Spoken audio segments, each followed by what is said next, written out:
गीता यथा अध्याय 16। जहाँ तक ब्राह्मणों की सरलता आर्जवम का संबंध है, इसका पालन केवल किसी एक आश्रम में किया जाना चाहिए, अपितु चारों आश्रमों के प्रत्येक सदस्य को करना चाहिए। वह ब्रह्मचार्य, गृहस्थ, वानप्रस्थ अथवा संन्यास आश्रम में हो, मनुष्य को अत्यंत सरल तथा सीधा होना चाहिए। अहिंसा का अर्थ है किसी जीवन के प्रगतिशील जीवन को न रोकना। किसी को यह नहीं सोचना चाहिए कि क्योंकि शरीर के वध किए जाने के बाद भी आत्मा यकुलिंग नहीं मरता, इसलिए इंद्रिय तृप्ति के लिए पशु वध करने में कोई हानि नहीं है। प्रचुर अन्न, फल तथा दूध की पूर्ति होते हुए भी आजकल लोगों में पशुओं का मांस खाने की लत पड़ी हुई है, लेकिन पशुओं के वध की कोई आवश्यकता नहीं है। यह आदेश हर एक के लिए है। जब कोई विकल्प न रहे तभी पशु वध किया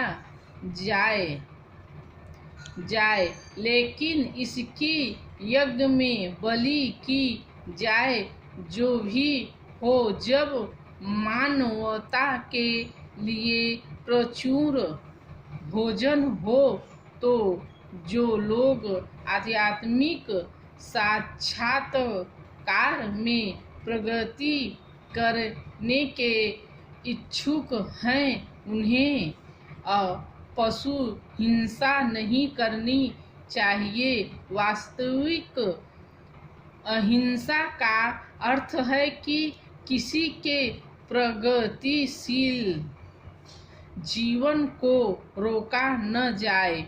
पशु भी अपने विकास काल में एक पशु योनि से दूसरी जीवन को रोका न जाए। पशु भी अपने विकास काल में एक पशु योनि से दूसरी पशु योनि में देहांतरण करके प्रगति करते हैं। यदि किसी विशेष पशु का वध कर दिया जाता है तो उसकी प्रगति रुक जाती है। यदि कोई पशु किसी शरीर में बहुत दिनों से या वर्षों से रह रहा हो और उसे असमय ही मार दिया जाए तो उसे पुनः उसी जीवन में वापस आकर शेष दिन पूरे करने के बाद ही दूसरी योनि में जाना पड़ता है। अतएव अपने स्वाद की तृप्ति के लिए किसी की प्रगति को नहीं रोकना चाहिए। यही अहिंसा है। सत्यम का अर्थ है कि मनुष्य को अपने स्वार्थ के लिए सत्य को तोड़ना मरोड़ना नहीं चाहिए।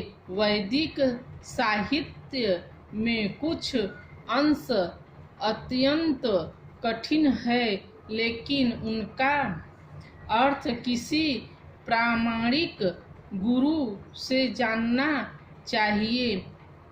वेदों को समझने की यही विधि है।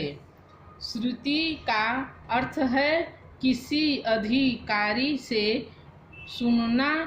मनुष्य को चाहिए कि अपने स्वार्थ के लिए कोई विवेचना न गढ़े। भगवद गीता की अनेक टीकाएं हैं जिसमें मूला पाठ की गलत व्याख्या की गई है। शब्द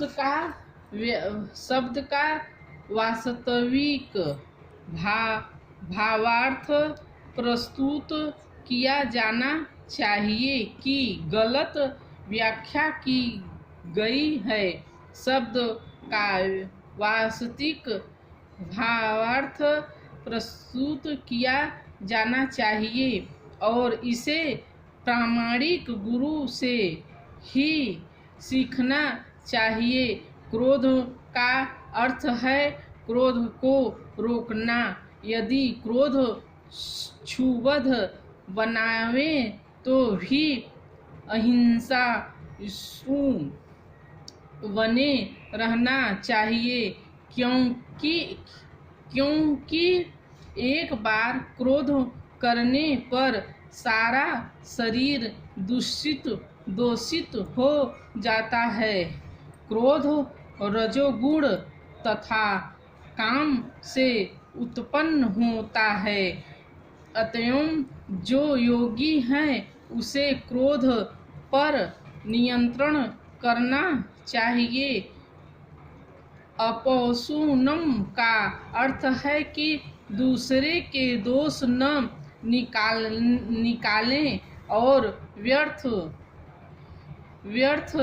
नियंत्रण रखना चाहिए। अपशुनम ही उन्हें सही न करें। निसंदेह चोर को चोर कहना छिंद्रान्वेषण नहीं है, लेकिन निष्कपट व्यक्ति को चोर कहना उस व्यक्ति के लिए परम अपराध होगा जो